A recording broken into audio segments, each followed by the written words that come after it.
Бір алыс қалада Арман деген бала өмір сүріпті.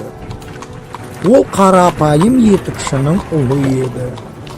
Арман бала кезінен ақ олардың отбасында ақша үлкен тапшылық екенін білетін. Бір күні ол жолаушы данышпаннан мынадай сөз естіді.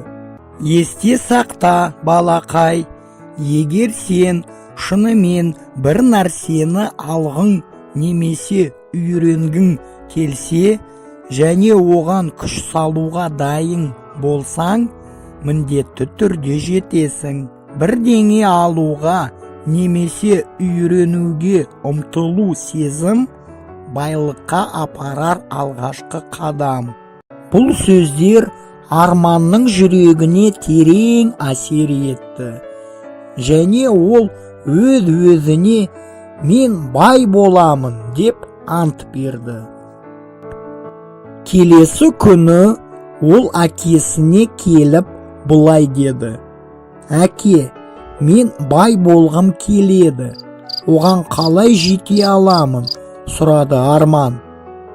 Қарт етікші күлімсіреп айтты. Ақша көктен түспейді, балам. Оны еңбекпен табады. Аздан баста бір нәрсені өзгелерден жақсылау істеуге үйрен. Арман ойланып қалды.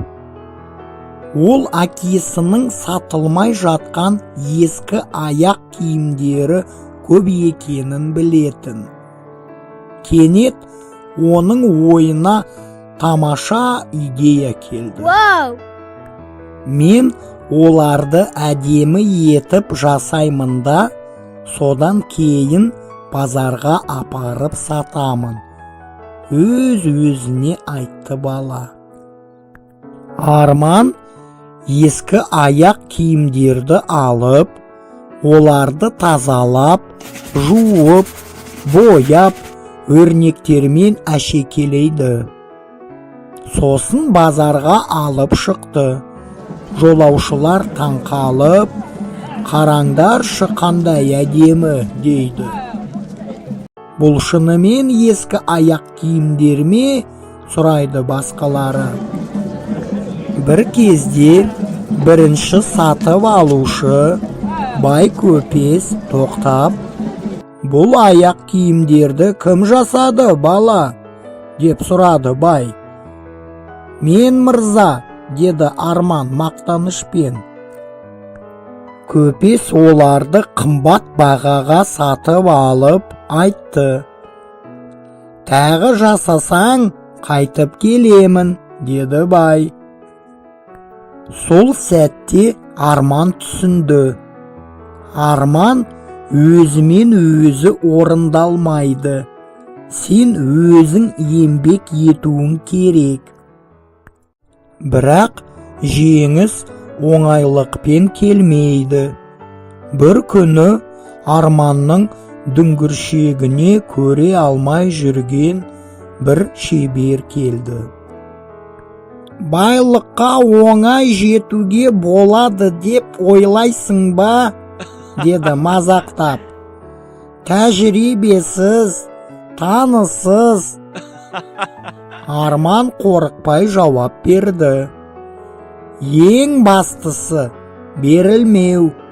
Сондықтан мен оқып, үйреніп және еңбек етіп жүрмін.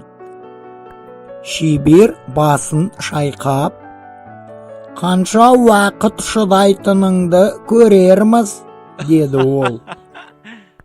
Бірнеше жыл өтті. Арман өз шеберханасын ашты. Кейін ол оны үлкен аяқ киім дүкеніне айналдырды. Ол танымал шеберші боп атанды. Бір күні Арман сол баяғы данышпанмен тағы кездесті. Қалай, балақай, байыдың ба? Деп сұрады данышпан. Арман сәл ойланып, бұлай деп жауап берді. Мен жай ғана байыған жоқпын. Мен армандауды, әрекет етуді және ешқашан берілмеуді үйрендім, деді Арман. Данышпан басын изеді. Демек, сен түсіндің, байлық деген тек ақша емес, ол әрекетке айналған шынайы тілек.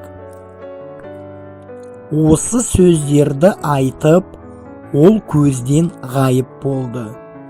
Ал біздің Арман болса, армандары шындыққа айналған өмірін жалғастыра берді.